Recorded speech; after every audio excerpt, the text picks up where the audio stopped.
목사님, 그리고 오늘 제목은 행복한 가정으로의 초대입니다. 목사님 나오시기 전에 잠깐 목사님 소개 먼저 해드리겠습니다. 목사님께서는 총신대학교를 졸업하시고 이후에 캐나다로 가셔서 19년 동안 하나님 사역을 담당하셨습니다. 그리고 다시 한국으로 돌아오셔서 합신신학대학원 대학교 MDB 석사과정을 마치신 후에 지금은 현 그레이스 교회를 담임하고 계십니다. 우리 강산 목사님 나오실 때 오른손 들어서 할렐루야로 화답해 주시기 바랍니다.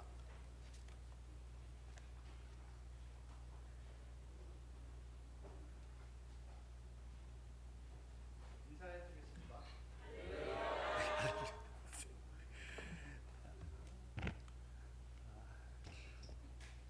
너무 안 가는데요. 좀 넘겨주시면 좋겠는데.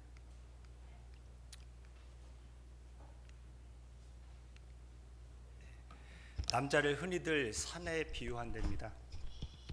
마동석 씨처럼 이렇게 마초적인 매력을 갖고 있는 사람을 백두산이라 한다네요.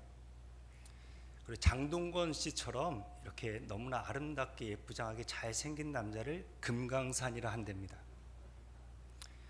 무슨 얘기를 해도 재밌게 입담이 좋고 대화가 되는 그런 남자를 뒷동산이라 한다네요. 우리 유재석 씨 같은 말 잘하는 사람, 이런 사람을 뒷동산이라 한답니다. 겉은 번지르한데 뭔가 살짝 2% 부족해 보이는 남자를 중국산이라 한답니다. 그리고 나를 정말 내 모든 걸 다 의지해도 될 것 같은 든든한 남자를 부동산이라 한다네요. 여러분, 그러나 우리 예수 믿는 우리들은, 특별히 우리 동성애 가족들은 다 예수를 닮은 변화산인 줄로 믿습니다. 우리 옆에 있는 분들과 사랑 인사를 나눴으면 좋겠습니다. 당신은 변화산입니다. 이렇게 인사할까요? 되게 많이 변해 보이세요? 네, 5월에 가정의 달을 맞이해서 우리 안 목사님께서 이렇게 부탁을 해주셨습니다. 평상시에 노예에서 굉장히 존경하는 어른께서 부탁해 주셔서, 사실 제가 가정의 전문가는 아닙니다. 그렇지만 그 2000년대 초반에 한국의 이민과 유학이 광풍을 불었을 때, 그때 밴쿠버에서 10수년 동안 영아부부터 청년부까지의 이 교육부를 총괄하고 26살 이상 된 청년들을 직속으로 섬길 수 있는 기회를 주셨고, 또 많은 분들을 주례로 섬기면서 가정 세미나로 가정을 준비시켜주는 과정에 임상에 대해서는 그래도 조금은 제가 경험을 주시지 않았을까라는 마음이 있어서, 전문가는 아니지만 제가 경험했던 그 이민사회 그리고 가족 세미나 기타 여러 가지를 다 동원해서 성경의 원리에 맞춰 이렇게 말씀을 나누고 싶습니다. 제 목소리가 그렇게 썩 좋지 않아서 여러분들 좀 많이 잘 들어주셨으면 좋겠고, 또 아멘으로 화답해 주셨으면 좋겠습니다. 하나님께서 인간을 위해서 직접 디자인하신 것이 두 가지 기관이 있는데, 그것이 하나는 교회고 하나는 가정입니다. 교회는 어떤 교회가 좋은 교회나 누군가 물으신다면 저는 가정 같은 교회가 좋은 교회라 말씀드리고 싶습니다. 그럼 가정은 어떤 가정이 좋은 가정일까? 교회 같은 가정이 좋은 가정일 줄로 믿습니다. 오늘 이 본문에 이제 세 가지를 우리가 살펴보게 되는데요. 부부의 하나됨, 그리고 자녀의 부모 공경, 그리고 부모의 자녀 교육에 대해서 우리는 이 세 가지를 오늘 오후에 살펴보고자 하는데, 이 말씀이 5장과 6장에 걸쳐서 나오기 전에 제일 중요한 키워드가 5장 18절이에요. 우리 5장 18절 한번 읽어볼까요? 읽겠습니다. 시작.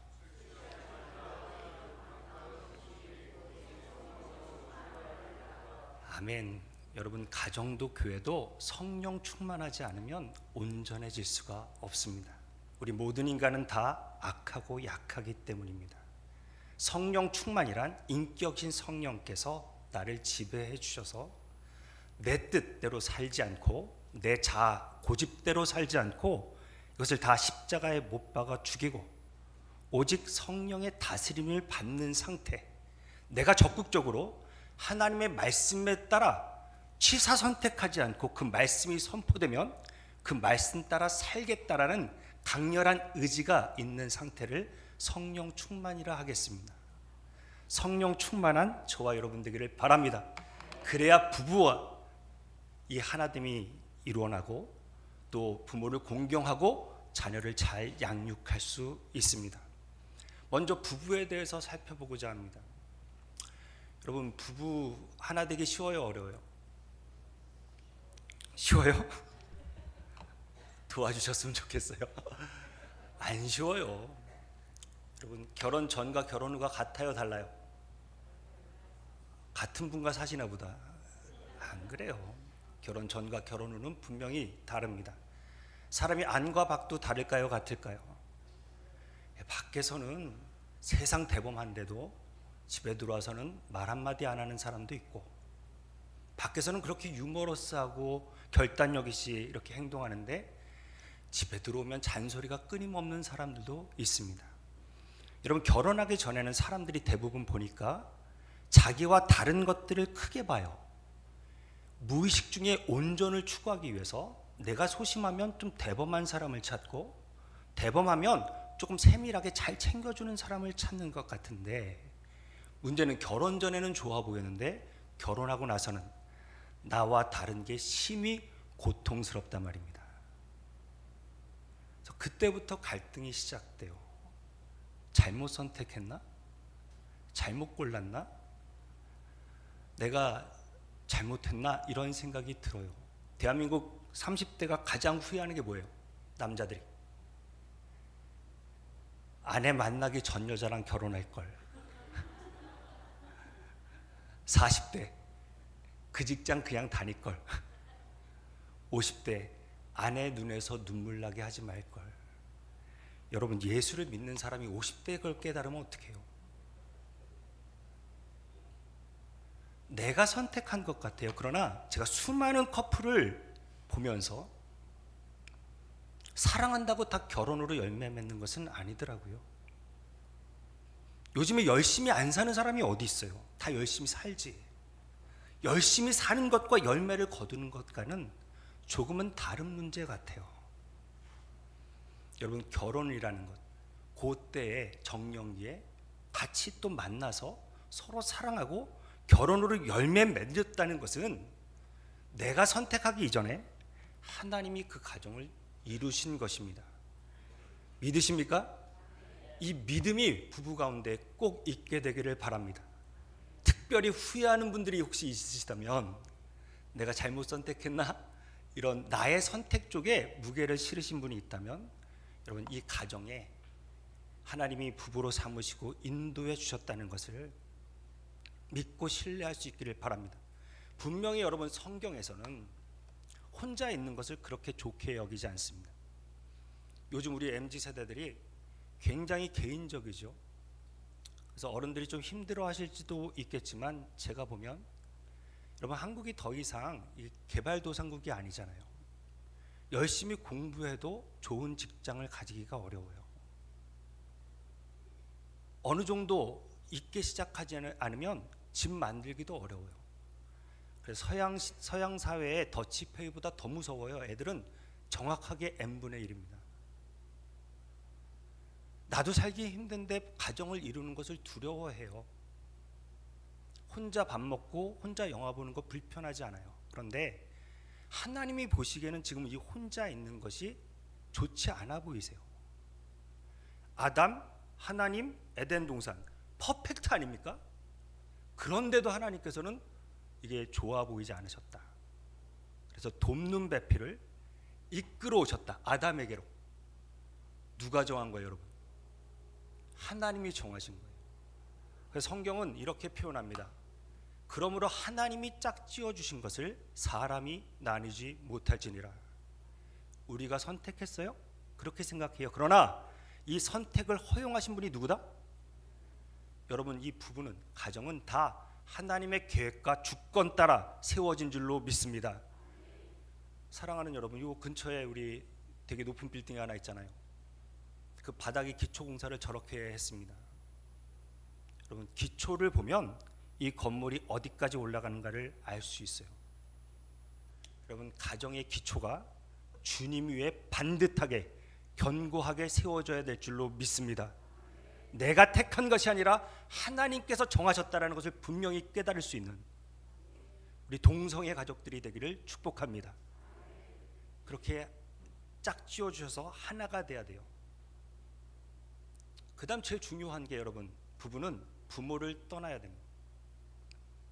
24절 25절 읽어봅니다. 읽겠습니다. 시작.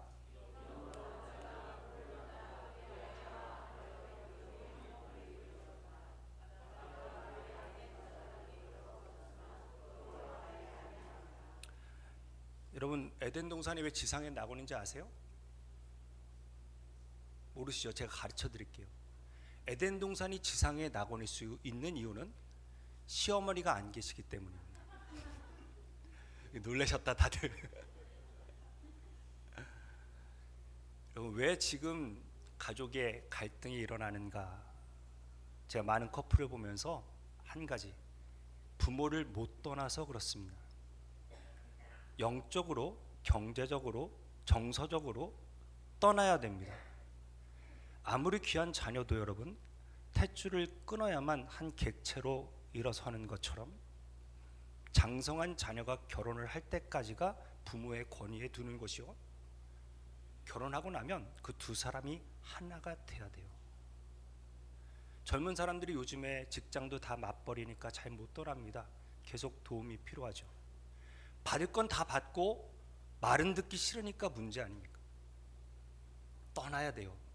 그래야 부모님이 어떠한 사랑으로 본인을 길러주셨는지를 깨닫고 내가 어떠한 희생으로 지금 이 자리까지 왔는지를 비로소 알게 돼요. 못 떠나면 고마운 줄 몰라요. 입으로는 고맙지만 그게 당연하고 마땅하게 여겨져요. 우리 동성애 영커플들, 또 이제 결혼을 앞두고 있는 분들, 결혼식까지는 한국 문화에서 부모님의 명령과 뜻에 순종하는 것입니다. 결혼하고 나면 그 다음 이제 이어지는 것은 공경인데, 그건 나중에 조금 있다가 설명해 드리기로 하고, 제일 중요한 것은 부부가 하나 되기 위하여 부모님을 떠나야 된다. 그래서 불효하는 것인가? 그게 아니에요. 떠나고 나서 비로소 정말 부모님께 효도하는 것입니다. 각자 자기 부부가 각자 자기 부모님을 케어하는 것, 저는 결혼 세미나 하면서 결코 못하게 합니다. 반드시 장모님께 용돈은 사위가 드려야 되고, 또 친정 어머니께는 며느리가 드리게 해라. 결혼 세미나에 제일 강조해요. 왜 그럴까요? 여러분, 사위 없을 때 딸이 이렇게 어머니 용돈을 챙겨드리면 어머니는 안 해도 될 걱정을 하세요. 우리 사위가 나 용돈 주는 거 싫어하나? 혹시 불편해하나? 절대 그럴 필요가 없어요. 결혼하고 나면 부부가 딱 하나가 돼서 양가의 부모님을 서로 챙기는 것입니다. 떠나야 하나 될 수 있습니다. 불효하라고 떠나는 게 아닙니다. 두 번째 주제를 나눌 때 분명히 말씀드리겠지만, 여러분, 정말 자녀가 출가했다면 우리 부모님들이 먼저 끊으세요. 떠나 보내세요. 그래야 그 다음부터 비로소 진정한 효도가 시작될 수 있습니다. 만약에 결혼했다면 더 이상 친정 어머니가 남편보다 가까우면 곤란해요. 남편들이 더 이상 베스트 프렌드가 나의 고민의 최고, 내 고민이 생길 때 말하는 상대가 되면 곤란해요. 아내가 좋은 친구가 돼야지. 우리 동성애 모든 부부들은 주 안에서 하나가 되기를 축복합니다. 그 하나가 되는 신비 있잖아요. 여러분, 세례를 받는다는 것은 내가 주를 그리스도로 모시는 것입니다. 그죠? 맞잖아요, 여러분. 주는 그리스도시요 살아계신 하나님의 아들이다라는 고백입니다. 그래서 하나님, 그리스도와 연결됐다는 것이죠. 그 이야기는 내가 혼자 나를 주인 삼고 왕으로 삼았던 삶이 죽은 것입니다. 그죠? 결혼이라는 게 뭐예요? 혼자 자유롭게 살아왔던 그 삶을 죽는 것입니다. 이제 둘이서 하나가 되어 같이 걸어가는 것입니다. 이것이 시작되는 것이 결혼식입니다. 여러분, 참 신비롭죠. 아내 아내가 집에서 울고 있는데 남편이 밖에서 기쁠 수 있는 방법이 있어요, 없어요? 아내가 집에서 울고 있는데 밖에서 힘 날까요? 반대로 남편의 어깨가 축 처져 있는 걸 보고 자기 혼자 좋을 수 있는 아내가 있어요, 없어요? 없어요. 신앙생활이 뭘까요? 이제 하나님의 슬픔이 되면서 자기 혼자 좋을 수 있는 방법이 없어지는 것입니다. 내가 진짜 기쁘기 위해서는 하나님을 기쁘시게 해드릴 때, 그때야 비로소 내가 진짜 기쁠 수 있다는 것을 신앙생활을 통하여 예수와 연합되어 누리는 것입니다. 신앙생활도 가정생활도 주 안에서 승리하실 수 있는 우리 동성애 가족들이 되기를 축복합니다. 한 몸을 이루시는 은혜가 있기를 바랍니다. 제가 밴쿠버에서 성공한 남자들을 많이 봤습니다. 재산이 꽤 있는 분들도 참 많이 봤습니다. 근데 참 희한하죠. 아내의 존경을 얻지 못하는 남편은 별로 힘이 없어요.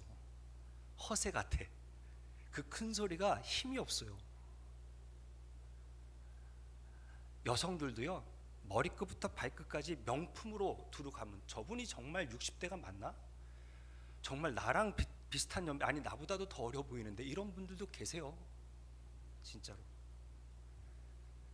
근데 남편의 사랑을 못 받는 여인은 그 모든 명품이 어울리질 않아요.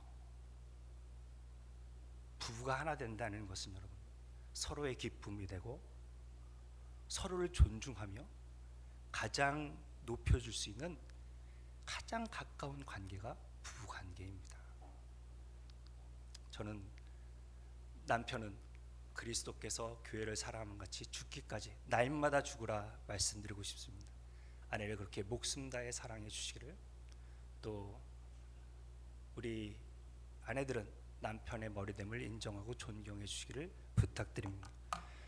그 부부간의 사이에 벌거벗었으나 부끄러워하지 않는다라고 되어 있습니다. 많은 우리 영커플, 우리 교회 영커플 남자애들은 저한테 이러더라고요. 목사님,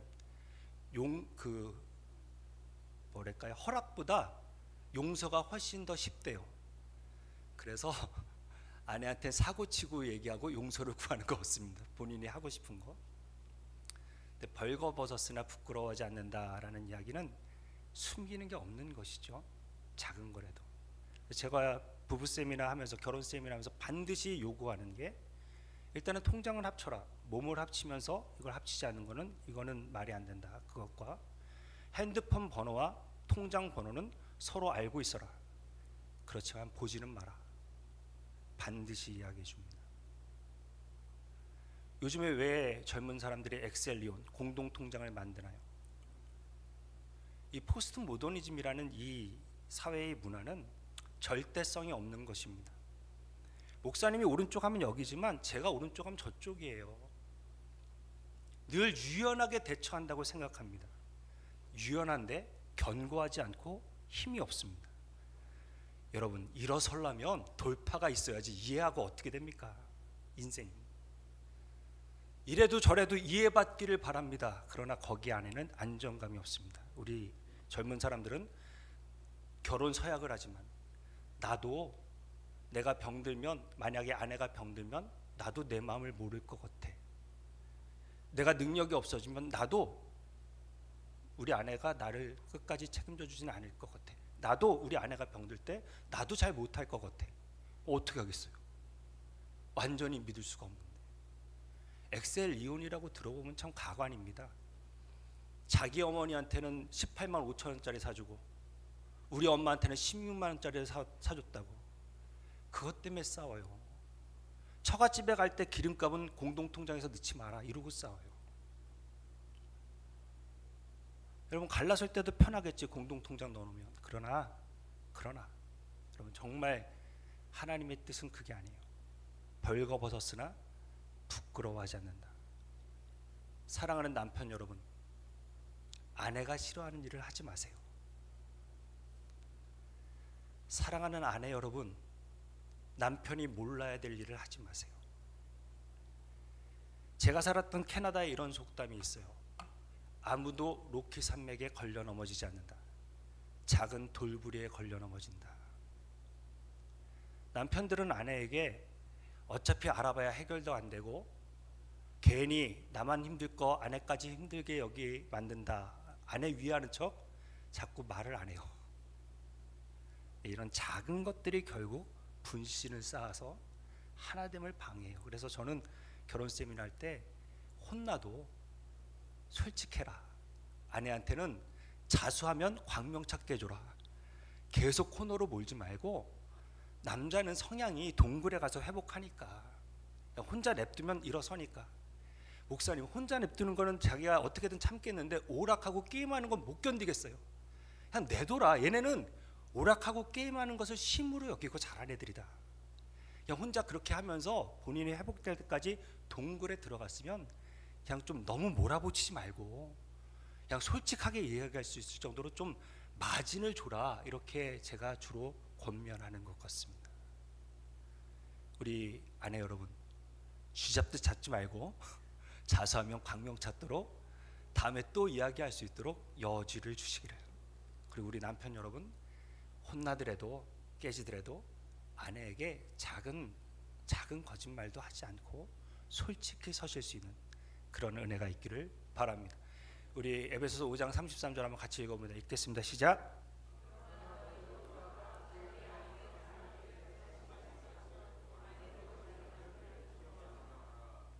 아멘, 아멘입니다. 같이 읽겠습니다. 시작.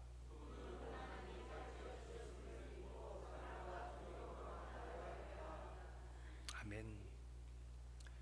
부부가 이렇게 하나님께서 짝지어 주셨다라는 기초 위에서 사랑과 존경으로 하나 되기를 바라고요. 두 번째 나눌 것은 에베소서 6장 1절로 3절인데 우리 다 같이 읽도록 하겠습니다.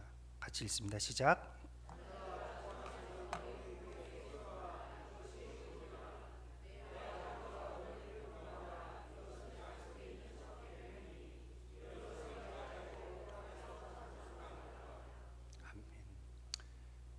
부모님을 공경하랍니다. 순종하랍니다.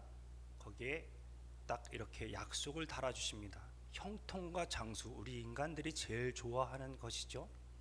보시면 10계명을 쭉 보면 거기에 어떤 보상을 약속하지는 않습니다. 13절, 14절, 15절을 보면 딱 강단 명료하게 살인하지 말라, 간음하지 말라 그랬는데 내 부모를 공경하라. 그리하면 노란 글씨 있습니다. 시작.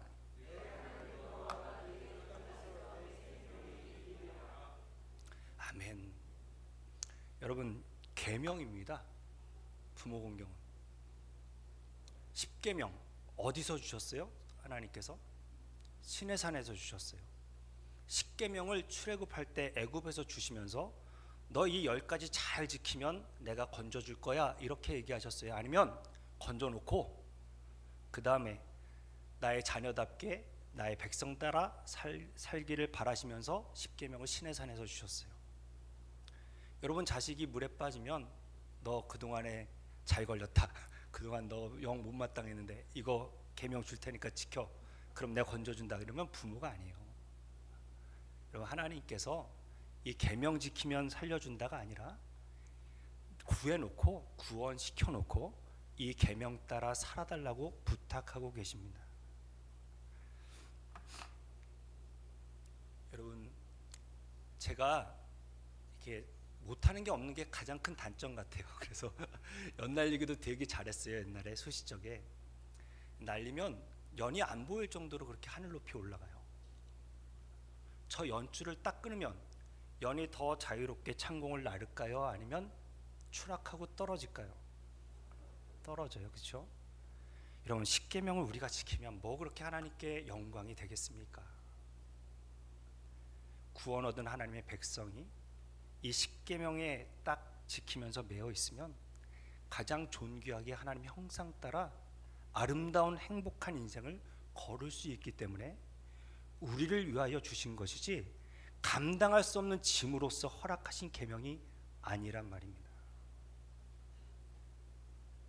그래서 우리 인간과 인간과의 관계성 속에서 가장 어떻게 생각하면 마스터키라고 할 수 있는 부모 공경에 대해서 요구하고 있습니다.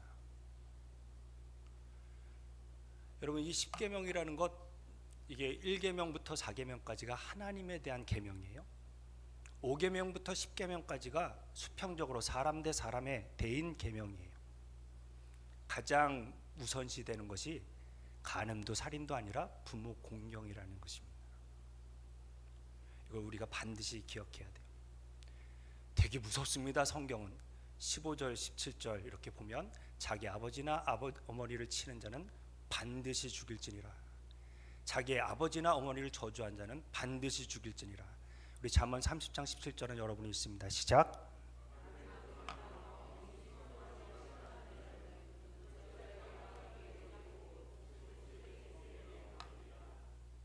아멘. 왜 눈일까요? 말은 안 하는데 우리 눈으로 말할 때가 있잖아요. 부모에게. 하나님 보시기에는 너무 악한 일이라는 것입니다. 여러분, 많은 분들이 기독교가 제사를 안 지내서 부모 은혜도 모르는, 효를 모르는 그런 종교라고 얘기하는 것 같습니다. 한국에서. 근데 어떤 성도님께 이런 일이 있었나 봐요. 아버님이 나는 죽어도 교회는 안 간다. 나 죽고 나서 누가 내 제사상 차려주냐, 이것 때문에 교회를 안 나가시고 이제 자녀들도 못 나가게 했어요. 여러분, 인간은 다 영원히 살고 싶습니다. 근데 영원히 살 수가 없잖아요. 어떻게 해요? 자기의 후손들이라마 나를 기억해 주기를 바랍니다. 유교에서는 부모님이 죽으면 신적인 능력을 갖습니다. 그 능력이 필요합니다. 후손들은 잘 되고 싶습니다. 그래서 영원히 살고 싶은 조상의 이 욕망과 이 땅에서 잘 살고 싶은 후손들의 욕망이 결합한 게 이것이 제사의 스피릿입니다. 그러니까 제사를 드리는 것은 어쩌면 유교식 영생의 방법이고 구원의 길인 것입니다. 그 아들이 아버지에게 이렇게 얘기했어요. 아버지, 정말 제사가 사실인다 한들 1년에 몇 번이나 제사상을 얻어 드시겠어요? 아버지, 저는 제사 드리기 싫어서 예수 믿는 게 아닙니다. 1년에 몇 번이고 제사상 차려드릴 수 있어요. 그러나 내가 사랑하는 아버지가 나와 함께 예수 믿어 천국에서 영원토록 살기를 저는 바랍니다. 이 이야기를 하는데 통곡이 터져 나온 거예요. 아들이 저렇게 울면서 이야기하는 것에 이 아버지가 감동이 돼서 교회 몇 번 따라 나갔다가 예수를 잘 믿고 있습니다. 여러분, 부모를 공경하는 데 있어서 하나님은 어떠한 것도 달지를 않으셨어요. 니네 부모가 인격적이면 공경해라, 순종해라, 아닙니다. 오직 주 안에서라는 것만 달아놓으셨습니다. 배웠으면 공경해라, 그것도 아닙니다. 가졌으면 공경해라, 아닙니다. 더 나아가서 믿음이 있으면 공경해라도 아닙니다. 주 안에서 순종하고 공경을 합니다. 제가 밴쿠버에서 청년부 수련을 인도하는데 너희들이 정말 바꾸고 싶은 게 뭐냐? 3가지만 적어봐라 했을 때 1등, 대한민국 국적을 바꾸고 싶어 했습니다. 2등, 본인의 외모를 바꾸고 싶어 했습니다. 3등이 부모를 바꾸고 싶어 했습니다. 근데 여러분, 이 3가지 다 하나님이 주권적으로 허락하신 거 아세요? 내가 선택한 게 아니에요. 하나님께서 정하셨다고요. 주 안에서 모든 걸 다 아시는 주님께서 이 부모에게 나를 위탁하셨다고요. 내가 선택한 게 아니라 하나님이 결정하셨고 하나님이 인도하셨습니다. 여러분, 부모와 자식 간의 관계이기 때문에 남 아니면 주고받지 않았을 깊은 상처와 아픔을 아마 주고받았을 것입니다. 사랑하라 하면 사랑할 것이 없다고, 사랑받은 게 없다고 얘기할 줄 우리 주님은 아신 것 같습니다. 존경하라면 존경할 게 없다고 그럴 줄을 우리 주님은 아셨던 것 같습니다. 여러분, 사랑 없이도 순종할 수 있습니다. 존경 없이도 부모님 앞에서 공손하며 공경할 수 있습니다.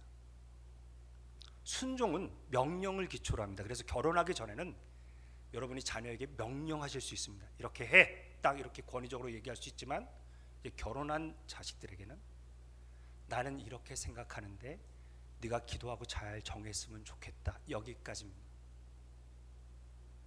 자식은 내 뜻과 부모의 뜻이 맞지 않더라도 그것을 잔소리로 여기지 않고 공경하게, 네, 알겠습니다 어머니, 제가 기도하고 아내랑 상의해서 잘 결정하겠습니다, 이렇게 이야기하는 것이 성숙한 가정의 질서입니다. 무너진 가정의 질서가 있다면 하나님의 은혜로 다시 세워지는 은혜가 있기를 바랍니다. 우리 동성애 자녀들이 부모의 은혜를 알게 되기를 바랍니다. 효차원이 아니에요. 효차원이 아니에요, 여러분. 이건 계명입니다. 하나님이 지키시겠다는 것입니다. 여러분, 부모의 권위, 부모가 노력한다고 지켜지는 게 아닙니다. 하나님이 은혜로 부모 공경하게끔 은혜를 주셔야만 그 역사가 일어나는 것입니다. 우리 자녀들이 부모의 은혜를 잊지 않게 되기를 다시 한번 소망합니다. 2절 3절 다시 한번 읽어봅니다. 읽겠습니다. 시작.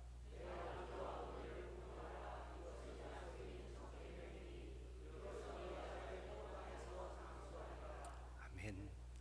저 초등학교 2학년 때, 그때 저희 아버지께서 이번 시험 잘 보면 1등하면 내가 자전거를 사주겠다라고 거셨습니다.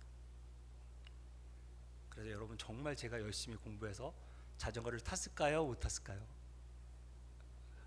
제가 못 탔으면 여기서 얘기하겠습니까? 초등학교 2학년 때인데 정말 열심히 해서 자전거를 받고, 삼천리 자전거, 이게 페달을 밟으면 이렇게 헤드라이트까지 이렇게 밝아지는 좋은 자전거를 선물을 받았었습니다. 그럼 공부가 어려움이 왜 어려울까요? 공부가. 저는 부모님은 저에게 서원하셨지만 저는 그게 싫었는데 정치외교과를 3번을 떨어지고 총신을 들어갔어요. 그래서 공부 잘 안 했습니다. 마지막에 이제 정신을 차리게 됐고, 정정숙 교수님이란 저희 은사님이 이렇게 사역지를 소개시켜 주셨을 때 제가 고민이 있었어요. 제 머리가 그때 밝은 갈색으로 염색하고 있었는데 이걸 검정색으로 다시 바꾸고 사역을 가야 되나 말아야 되나, 이 고민할 정도니 당시에 총신대 이렇게 염색하는 사람이 많지 않았어요. 그 수많은 시간들을 다 놓치고 바로 이제 사역에 던져졌습니다. 제가 소망교회가 모교회인데 곽선희 목사님의 설교 테이프, 박영선 목사님의 설교 테이프, 그걸 하루에 8시간도 넘게 들었던 것 같아요. 그래도 선한 영향력을 끼치고 싶었어요. 책이란 책은 닥치는 대로 읽었습니다. 근데 이게 기초가 탄탄하지 않으니까 제가 생각하기에 이 정도 노력했으면 훨씬 더 그런 열매가 있을 텐데 이게 정신없이 공부하다 보니까 참 효율적이지 않다라는 생각을 갖게 돼요. 공부의 어려움이 뭐예요? 공부가 필요하다는 걸 알았을 때는 이미 좀 늦었다는 것입니다. 여러분, 부모 공경이 왜 어려워요? 전 저희 아버지의 계명 중에 밤 10시 전에 무조건 들어와야 되고, 너는 절대로 아무리 놀아도 친구네 집에서 잘 수 없다가 우리 아버지의 계명이었습니다. 제가 그랬어요. 아빠, 세원이네 아버지도 예수 믿어요. 거긴 안수 집사야. 또 다른 친구 가정은 장로님이야. 걔네들도 다 지금 친구네 집에서 다 이렇게, 우리 때는 올라이트 콩글리시가 있었습니다. 밤새고 놀아요. 왜 저만 못하게 하세요? 저희 아버지가 그랬어요. 사람이 놀 때 절제가 있어야 된다. 그 다음 날도 친구네 집에서 일어나서 양치도 못하면 그 다음 날도 망가진다.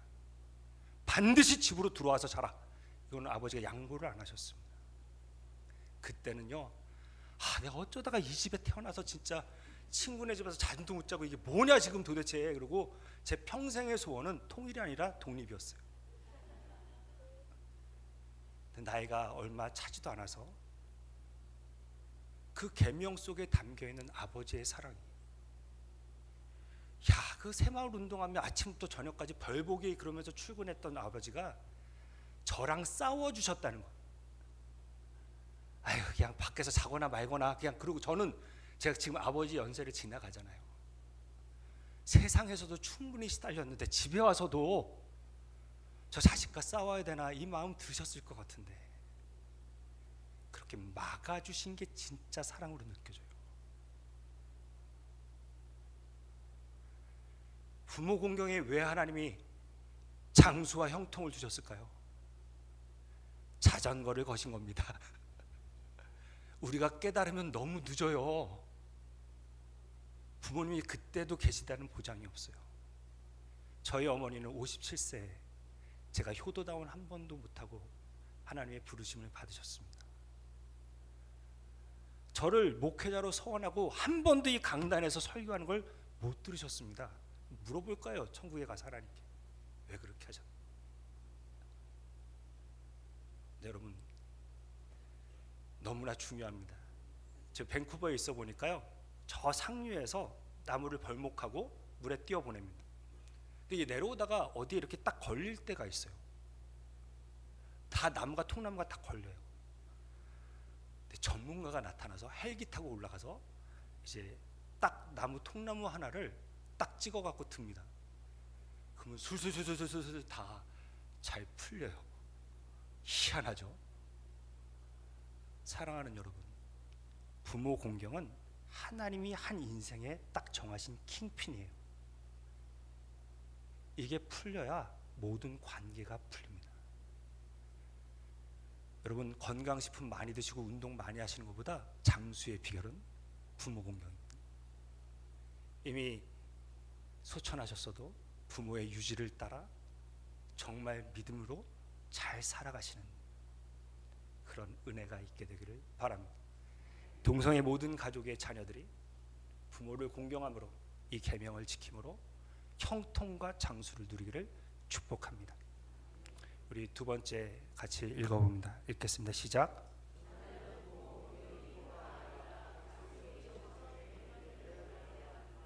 아멘. 이제 마지막으로 우리 4절을 봅니다. 4절 읽겠습니다. 시작.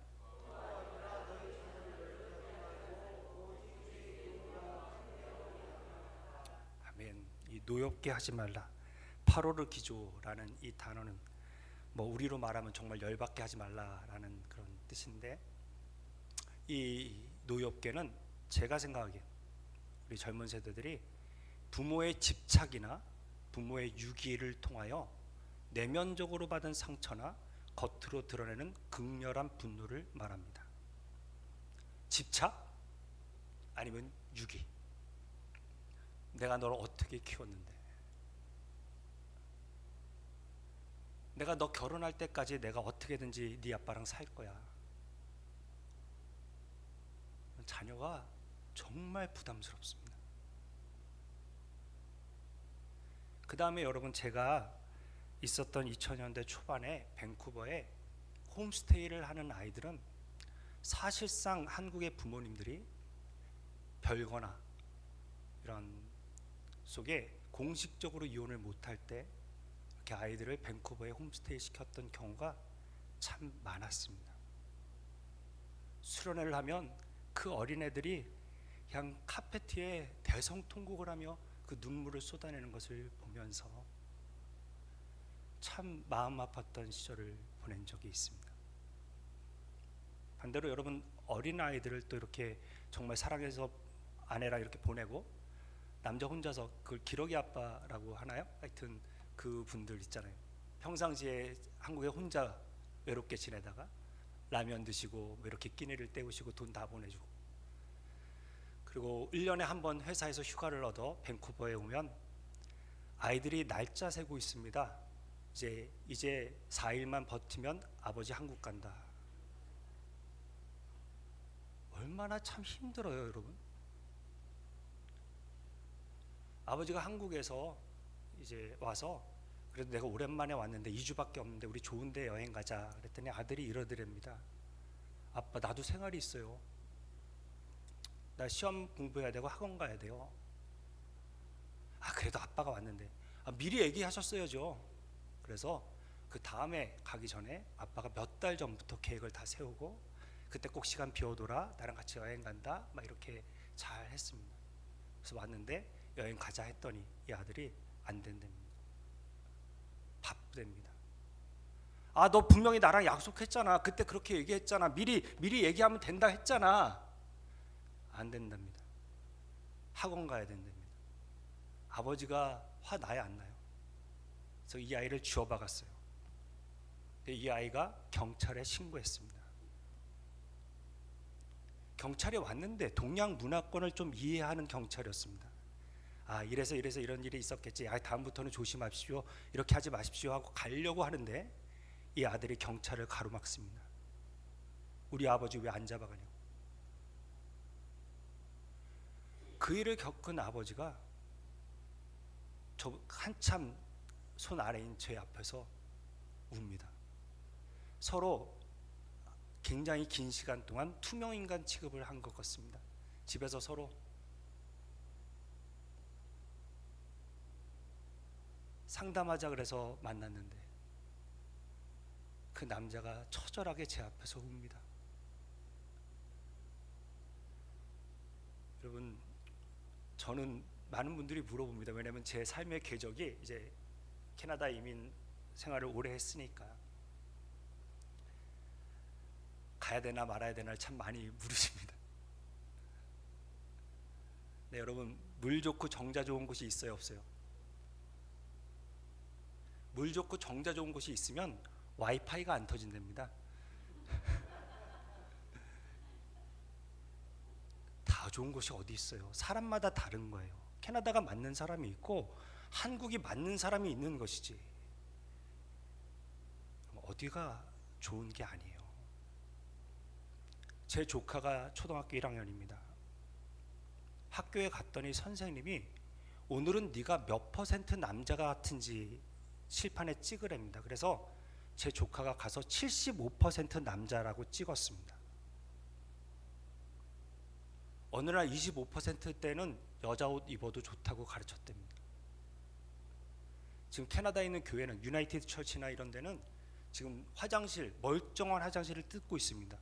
왜냐하면 남자 화장실, 여자 화장실이 아니라 다 유니섹스 화장실로 만들기 위해서 교회가 지금 그 화장실을 고치는데, 여러분, 한국에서 고치는 것도 지금 인건비가 장난이 아니어서 비싸지만 캐나다에서 장난 아닙니다. 그 시설을 고치려면. 교회가 그러고 있습니다. 그래서 제가 제 동생한테 아무래도 초등학교까지는 크리스찬 스쿨에 돈이 좀 들더라도 그쪽으로 아이를 보내는 게 낫겠다. 정확한 가치관이 생기기 전까지. 또 마약까지, 마리화나까지 합법화됐습니다. 애들이 눈동자에 초점이 없습니다. 너 스트레스 받았어? 그럼 껌이나 젤리로 된 거 씹어. 다 소파에 그냥 편한 자세로 누워 있습니다. 스트레스 받지 않아요. 다라고 표현하면 좀 지나칩니다만 어찌됐거나 그렇습니다. 우리의 믿음의 조상인 아브라함이 약속의 땅에 기근이 들었을 때 어떻게 해요? 살려고 애굽으로 내려갑니다. 그때는 단을 쌓았다 기도했다는 말이 전혀 없어요. 생명을 위해서, 양식을 위해서, 식량을 위해서 애굽으로 내려갑니다. 내려가며 애굽이 가까울수록 또 다른 위기를 만납니다. 그게 뭐예요? 아내가 너무 예뻐요. 먹고 사는 문제는 해결되는데 생각지도 못한 문제를 만난단 말입니다. 여기서 지금 한국이 마음에 안 들어서 캐나다에 가면은 뭔가 잘 될 것 같이 생각한다면 제가 생각하기엔 10중 8구 생각지도 못한 다른 문제를 만날 것입니다. 예수 믿는 사람은 말씀 따라 걷는 것입니다. 하나님의 은혜, 말씀을 앞서지 않고 하나님이 주시는 그 방향을 따라. 모르시면 여러분 예배 때 기도하십시오. 오늘 선택과 결정 앞에 있습니다. 목사님 말씀을 들을 때 그 말씀을 통하여 인도함 받게 해달라고 기도하십시오. 그래야 후회가 없습니다. 여러분, 저는 웬만하면 캐나다에 이민은 말리고 싶고 자식 혼자 보내는 것은 절대 다시 한번 생각해 주십시오라고 말씀드릴 것 같습니다. 사랑하는 여러분, 노엽게 하지 말고는 이렇게 정리하고 주의 교훈과 훈계로 양육하랍니다. 그게 뭐예요? 말씀이에요. 우리 이스라엘의 국민교육 현장을 읽어봅니다. 우리 한번 신명기 6장 4절로 9절 있습니다. 쭉 그냥 우리 교독하지 말고 한 목소리로 읽겠습니다. 시작.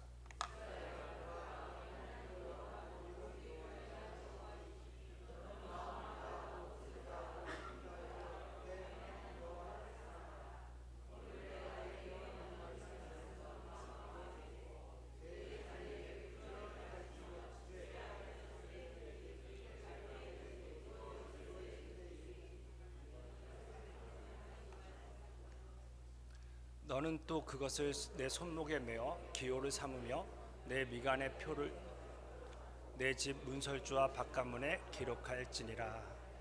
아멘. 이것이 쉐마 이스라엘의 국민교육 헌장이죠. 그래서 마음과 뜻과 힘을 다하여 내 하나님을 사랑하라라는 것을 저렇게 기호로 써서 문설주에 붙이고 그리고 이마에 메고 손목에 메서 이것을 갖게 합니다. 신앙, 믿음을 물려주기 위해서 하나님 앞에서 이렇게 살아가는 것이죠. 제가 어렸을 때 이제 남중을 다녔는데 그때 이제 저희 옆집에 중학교 영어 선생님, 수학 선생님 부부가 이사 왔습니다. 저희 어머님이 약사셨는데 그때 당시에는 과외가 불법이었어요. 근데 재승이 조금만 도와달라고 아무한테도 말 안 하겠다고 늦은 시간 10시부터 시작해달라고 그렇게 졸랐습니다. 그래서 간신히 이제 허락을 얻어서 몰래 이제 시작을 하게 됐습니다. 근데 그 다음 주에 우리 곽선희 목사님께서 예수 믿는 사람은 그런 거 하는 거 아니라고, 어머님이 저한테 오셔서 예수 믿는 사람은 이런 거 하는 거 아니란다. 그래서 선물로 내셨는데 그냥 한 주 나가고 끝났습니다. 제가 중학교를 졸업하고 남중을 졸업하고 동네에 신설이 생긴 남녀공학이 고등학교가 생겼는데 거기를 가게 됐습니다. 저희 어머니는 고슴도치여서 정말 제가 잘생긴 줄 아십니다. 그래서 횡연아, 여학생들 공부 방해하면 어떡하냐. 또 너도 공부 남중에 있다 정신 못 차리고 공부 안 하면 어떡하나 이런 마음이 들어서 저희가 살던 개봉동에서는 그래도 서울대학을 많이 보냈던 남고인 우신고등학교 앞으로 전입신고를 했습니다. 희한하죠 여러분? 그 다음 주에 곽선희 목사님이 예수 믿는 사람은 그런 거 하는 거 아니라고. 그래서 다시 전출 갔다가 다시 돌아왔습니다. 당시에 제 꿈이 국회의원이기 때문에 어머니한테 그랬어요. 엄마, 예수 좀 똑바로 믿어. 나 나중에 국회의원 돼야 되는데 이게 뭐야 지금. 전출 갔다 전출 왔다 이게 뭐야. 막 이렇게 너스레를 떤 게 기억이 나요. 여러분, 우리 부모님이 실수 안 하고 사는 존재가 아니에요. 말씀 따라 살아보겠다고, 어떻게든 순종해 보겠다고 한 것을 여러분 반드시 하나님은 기억하시고 그 애썼던 부모님의 신앙의 걸음을 우리 자녀는 보고 있습니다. 여러분, 요즘같이 바쁜 시대에 가정예배는 없겠지만 저희 집은 매일 아침 6시에 가정예배를 드렸습니다. 저를 주의종으로 서원하시고 나서는 그렇게 가정예배를 드렸어요. 순복음교회 오늘의 만나라는 가정예배지를 하다가 이제 소망교회로 옮기고 나서는 그 다음에 잠언을 날짜에 맞춰서 한 장씩 읽었습니다. 어느 날 아침에 어머님이 기도하시고 울면 제가 막 옆구리를 찔렀어요. 지금 몇 시인데 나 학교 가야 되는데 막 이러면 어머니가 막 찔리면서 우시면서 기도하셨던 게 그게 생각이 나요. 저희 아버지는 토요일마다 퇴근하시고 저를 데리고 목욕탕에 가셨습니다. 깨끗이 씻고 바나나 우유 먹고 집에 가서 새 옷을 준비하고 새 헌금을 준비하고 주일을 맞았습니다. 사랑하는 여러분, 영적으로 심으셨으면 좋겠습니다. 주일날 저녁에 아이들을 모아 오늘 받은 예배의 은혜를 한번 점검해 보시고 같이 기도 제목을 나누고 기도하는 것이, 여러분, 그 무너진 가정 예배의 단이 세워지는 것이 제가 생각하기엔 행복한 가정의 초대의 가장 첫걸음이 아닐까 싶습니다. 아무리 탁월한 강사가 얘기해도 우리의 삶의 습관이 변하지 않으면 우리 인생은 변화되지 않습니다. 어렵더라도 기도하고 예배를 세우시기를 축복합니다. 또 하나, 제가 많은 청년들이 교회를 떠나는 가장 큰 이유로 제가 여기는 것은, 부모님들이 댁에 가서 교회에 대한 부정적인 얘기나 목회자에 대한 비난을 들었을 때 아이들이 이제 자기가 자기를 결정할 수 있는 그런 때가 됐을 때 그 상처가 쌓여서 교회를 떠나게 되는 것을 알게 됐습니다. 사랑하는 여러분, 가정 예배를 못 드리더라도 한 가지만 지켜주십시오. 만약에 이거는 남편과 나눠야 돼, 이거는 아내와 나눠야 돼 생각된다면 산책을 하십시오. 나오셔서. 자녀 앞에서 절대 교회와 목회자에 대한 부정적인 이야기를 하지 마십시오. 저희 교회에서 제 위임 투표를 하는데 한 청년이 찾아왔습니다. 자기 부모님의 교회 모교회를 출석할 때 이 투표 때문에 교회가 완전히 산산조각 났는데, 목사님 우리 그렇게 되면 어떡해요? 전 지금 너무 좋고 행복한데 그렇게 되면 어떡해요? 여러분, 그 어렸을 때에 그 교회에서 겪었던 그 부정적인 것들이 얼마나 한 사람의 인격과 신앙을 방해하는지 모릅니다. 교회론이 너무 중요합니다. 여러분, 한마디 잘못 들은 게 아이들 마음에 꼽히면 절대 여러분 그러면 안 됩니다. 부디 은혜롭게 잘 아이들을 말씀으로 양육할 수 있는 은혜가 있기를 바랍니다. 예, 갈라디아서 6장 7절 읽습니다. 시작.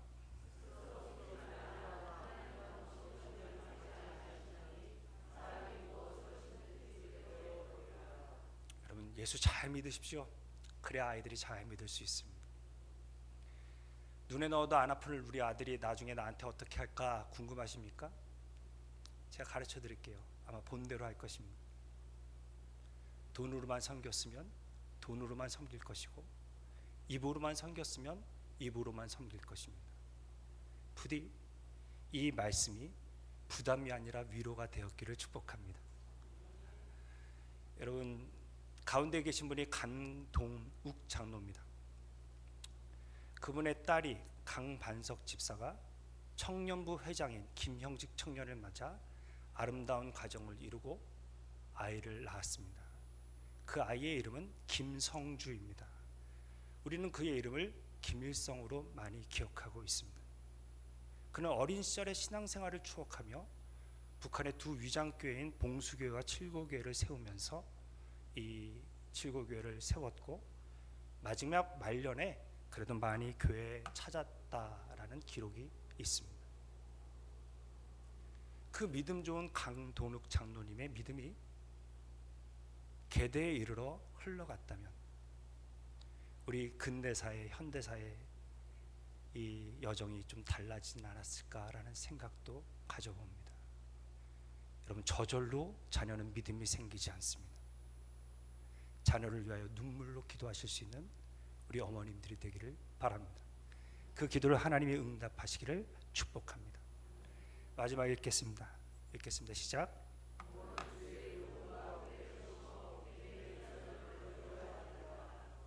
아멘. 여러분, 어떤 장로님이 교회에서 재직을 세우는데 이혼한 한 성도님을 집사로 세울 수 없다라고 강하게 반대하셔서 결국은 그 성도님이 집사의 직분을 못 받았습니다. 한 가정을 잘 다스려야 된다 그랬는데 이건 성경에 맞지 않다 반대하셨고, 그리고 결국은 그 성도님은 집사가 못 됐고 얼마 지나지 않아서 교회를 떠났습니다. 세월이 흘러 그 장로님이 교육자들을 다 초대했습니다. 본인의 사랑하는 아들 집사가 이혼하게 됐습니다. 이혼의 그 여정을 옆에서 지켜보면서 이렇게 고통스럽고 이렇게 힘든 것이구나,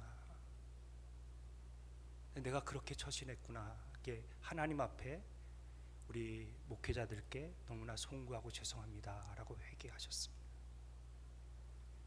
여러분, 교회는 회복의 공동체가 돼야 돼요. 우린 다 연약해요. 혹시나 오늘 설교가 어떤 가정에는 아픔으로 다가올 수도 있잖아요. 저도 많이 고민하고 많이 기도하고 왔습니다. 사랑하는 여러분, 만약에 여러분의 자녀가 그럴 일은 없겠지만 내가 그렇게 반대했고 하지 말라고 했는데 그렇게 고집을 부려서 만약에 결혼을 했고 그 아이가 이혼했다. 그러면 여러분은 그 자녀를 어떻게 대하실 것 같으세요? 너 잘됐다, 내 말 들었어 안 들었어 이러실 것 같으세요? 아니면 그 아픔이 있는 자녀가 어떻게 하면 더 행복한 길을 걸을까 하는 조바심에 플랜 B를 작동하시겠어요? 어떠실 것 같아요, 여러분? 교회는 그 마음을 가져야 돼요. 하나님의 마음을. 이 사람이 잘 설 수 있도록, 잘 회복할 수 있도록. 그것이 교회인 줄로 믿습니다. 우리 사랑하는 동성교회가 가정의 달을 맞이해서 지금 쭉 오후 예배를 진행하고 있는 것으로 들었습니다. 부디 새로운 시작이 되기를, 행복한 가정으로 하나님의 은혜로 그 가정을 지상의 낙원으로 세우시기를, 소망이 끊어진 가정도 마른 뼈도 성령이 임하시면 살아난다는 것을 믿고 기도가 시작되기를 온 마음 다하여 축복합니다. 우리 함께 기도하겠습니다. 이 시간 기도할 때 하나님, 부부가 하나님이 세우셨다라는 견고한 기초 앞에서 아름답게 가정을 세워갈 수 있도록 도와주십시오. 동성의 모든 부모들이 자녀에게 공경함과 순종함으로 기쁠 수 있도록, 행복할 수 있도록 하나님, 부모님들이 행복해지는 교회가 되게 하여 주옵소서. 하나님, 우리 자녀들이 부모를 공경함으로 이 땅에서 장수하고 형통할 수 있는 복을 누리는 복된 자녀들이 되게 해 주십시오. 하나님, 저희 동성교회가 가정 예배가 살아나고 신앙의 믿음의 유산을 물려줄 수 있는 그런 각 가정 은혜가 시작될 수 있도록 아버지 도와달라고 우리 다 같이 조금은 소리내서 우리 통성으로 주신 말씀을 생각하고 통성으로 기도하고 제가 기도하겠습니다. 함께 기도합니다. 아버지 감사합니다. 5월 달에 아버지 하나님,